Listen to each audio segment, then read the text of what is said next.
I'm gonna do something different this time. I'm gonna review 3 movies by the same actor. There's only 3 movies on Netflix. So, these are the Netflix movies of Williams. No, not that William Smith. That William Smith. He was mainly an actor in the 60s and 70s, but he still does a lot of stuff today. Probably best known as playing Conan's father in Conan the Barbarian.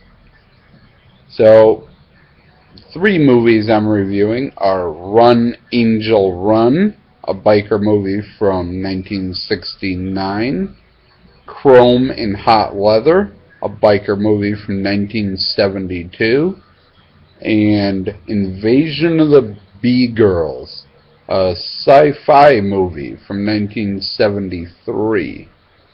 So, I'm going to go through each one here right after the jump cut. First up is Run, Angel, Run. William Smith plays a biker who sold his life story to a magazine, and his old biker gang that's not happy he sold out and ratted out their exploits, so they're going to track him down and kill him. This movie is boring. The entire movie is either him riding his bike along the ocean side on his way to San Francisco, or him arguing with his girlfriend, played by Valerie Starrett. It's bad. The camera work is horrible, even by 1969 standards. The editing is horrible. They try to have like 3 or 4 scenes on one screen, and it's not done right. The music is experimental, twangy, the noise-making crap every 30 seconds. Eventually, he tries to live a simple life in this cabin and get a real job, but the girlfriend doesn't like that. Then 5 seconds later, well, 5 minutes later in real time, she just comes back and says, "Okay, I want to live with you now." What? The daughter of the guy he works for gets raped by the bikers, and he thinks for a second Angel did it. He shows up, sees Angel fighting the bikers, kills one of them, and he's like, "Oh, guess you didn't do it because your girlfriend got raped too." You don't see either rape, so don't worry about that. Yeah, and the movie ends. Just him hugging his girlfriend while she cries, credits rolling on the side of the screen, and it's done. It's boring, nothing happens, horrible camera, horrible music, avoid at all costs. So, the second one I watched is Chrome in Hot Leather from 1972. This one stars Tony Young as a Green Beret whose fiancée is killed by a biker gang. More specifically by one member of a biker gang named Casey, and the rest of the gang's pretty mad at him for doing it. They don't want a murder record on their thing, they just want to have fun and drink and have their biker babes, and that's it. Tony Young, grabs a couple of his buddies, buys some Kawasaki's, and starts his own biker gang so he can start interviewing bikers. But it's kind of a comedy. They train on the motorcycles and keep falling over, and when they're interviewing people, the black guy interviews the racist group, and it's really weird to have that much comedy in a gritty revenge film.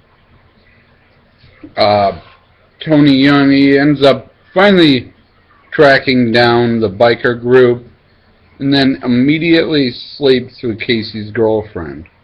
"Yes, I love my fiancée. I must have revenge with her by sleeping with this woman and asking her for information." It doesn't make a lot of sense.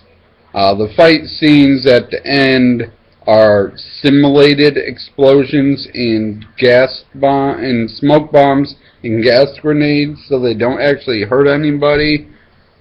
He gets revenge by arresting them. Yeah, I mean, all the fights are two-punch fights. Punch people in the gut, judo chop in the back of the neck. They must do it 20 times. This one's a lot better than Run Angel Run. Camera works better, the music is great, but still drags a little bit, and the comedy just doesn't fit at all. So, I'm going to say to avoid this one too, unless you're really into biker flicks. If you're really into biker movies, there's something there for you. So don't ignore it completely.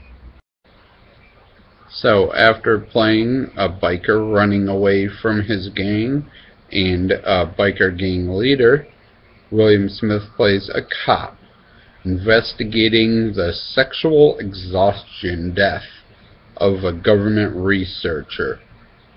Soon after he gets there, 8 men have died from sexual exhaustion, and he sees one hit by a car. It turns out the guy's gay and couldn't get it up for the women, so they just murdered him with a car. Yeah, so that's weird. He soon figures out that the women have gotten their DNA mixed with bees and are now killing their mates. Yeah, so he tries to save the world, basically. It's a small town, everyone's in an open relationship and wife swapping and all this stuff, so the B-girls have plenty of targets. Yeah, after they kill a man, they take the wife and turn her into a B-girl. You find out they do this by covering her in marshmallow fluff while she's naked head to toe and putting her into a chamber that crystallizes the sugar and turns her into a bee. And then for some reason they rub their breasts for 2 minutes in celebration. Yeah, this movie goes from a sci-fi to 15 minutes of softcore porn and then back to a sci-fi kill the B-girls. It makes no sense, but it's still awesome. Lots of nudity in this one. A little bit of sex. There's only one extended sex scene. It's mostly just nudity, you hear buzzing noise, and then guys laying on the ground.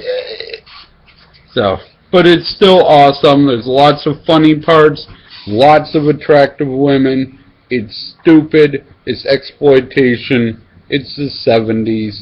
If you enjoy these movies, you're going to enjoy this.